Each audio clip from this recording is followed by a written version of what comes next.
So I was the grandson my grandmother never wanted. Not that she didn't want me exactly, she just didn't want the tomboy version of me that was me. As a kid, I used to play basketball and softball. My brother's coach for his Little League team once recruited me to try out. I used to have these epic fights with my mom because she made me wear dresses and skirts to school every day, and I hated it. And so I managed to convince her that once a week on Fridays, she could let me wear what she called back then in the 70s, slacks. I got a little better as I got older. I softened a little bit, but I was still really flamboyant and loud in a way that my grandmother believed girls shouldn't be. As a rebellious teenager, when I was 16, I dropped out of high school altogether and got a job as a busboy at a Mexican restaurant. I think around this time, my grandmother really started to lose the vision that she'd always had of me, that I would be fielding many, many offers of marriage from wealthy Jewish boys. And she lacked the vision to see a life in which I would be self-sufficient. And to be fair to my grandma, I also lacked that same vision. By the time I was 19, I'd been living on my own for 3 years. I'd worked so many dead-end jobs. And I got a call one day from my grandmother. "I have an idea," she said. "Have you heard of this school, Barbizon?" Barbizon? Like every teenage girl in America in 1988 knew the ad campaign by heart. Be a model, or just look like one. "I think I know it," I told her. "They have a very interesting curriculum," she said to me, and then she recounted some of the things she'd read about. Your telephone personality. Eating with poise, which, by the way, I still have not mastered. Guide to most common glassware and its companion chapter, Guide to most common flatware. "It could be a real opportunity," she said, "this kind of finishing school." Okay, so that was it. My grandmother really had this vision that this would be the last-ditch effort she could make to turn me into the kind of girl who would land a decent Jewish husband so she could die in peace and stop worrying about me. But could I actually become a model?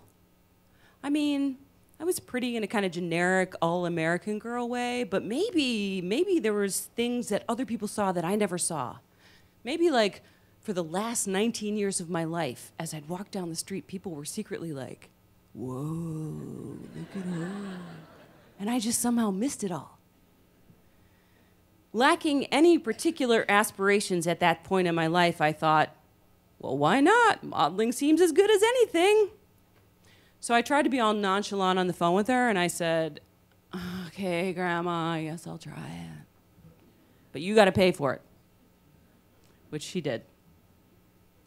So my grandmother, I think, was having visions of me learning the most common French menu items. What I was actually learning was things like Your Guide to Undergarments, Beauty Tips for Feet, How to Use Fragrance. No, they didn't go there, sorry.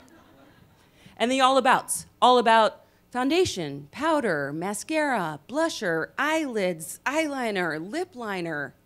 In fact, according to the Barbizon textbook, the face alone can be subdivided into approximately 47 different makeup geographies. My teacher's name was Tamara, and she was stunning. She looked like Snow White. She had glossy blue-black hair and alabaster skin. She wore red lipstick and spoke with great admiration of Bret Michaels, the singer of the hair band Poison. From Tamara, I learned that I was the exact minimum height to be a New York model, 5'8".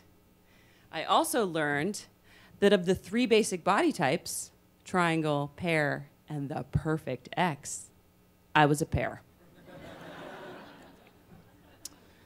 Fruit notwithstanding, I drove into Chicago every week, and I studied for 8 hours with Tamara, and I learned very valuable things. For example, how to exercise your bosom. It sort of worked.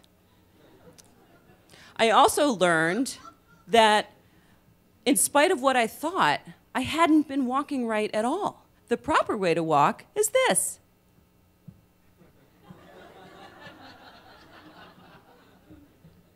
Toe heel, so natural. Also, not commonly practiced in weight rooms, exercises for the face. There was the puffer. There was the lip relaxer, and I want you all to do this with me now. Ready?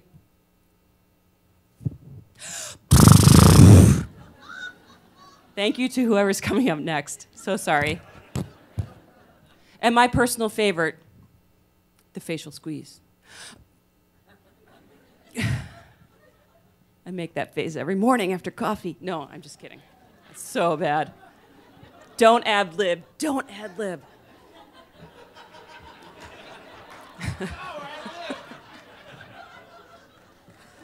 For pretty arms, the Barbizon text recommended arm wrestling, after which it actually says in the text, apologize, and then switch sides. Even though she was 10 years older, Tamara and I became pretty good friends, and sometimes on Saturdays after class, I would drive out to her house in northern Indiana. She lived in a really tiny bungalow off the highway with her 2 kids. And sometimes she would leave her kids with her grandma, and the 2 of us would go out. And because she was so stunning, we really never paid for anything. Drinks, we had entree to clubs, sometimes we even got free dinners. And so one night, we ended up at a club called Club Dimensions in Highland, Indiana. Do we have some Midwesterners here? Oh, yeah. Yeah, you can watch your dog run away for days. So we walked into Club Dimensions, and it was this cavernous space, and the stage and the dance floor were dark the night that we went, and there were maybe a dozen people there, so it was pretty dead.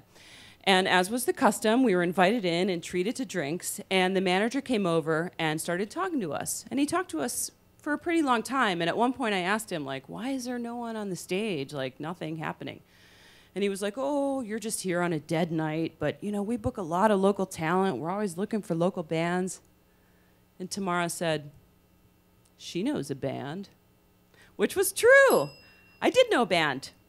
I went to high school with a drummer named Chris, and he played for a band called White Lie, and I had stayed in touch with them.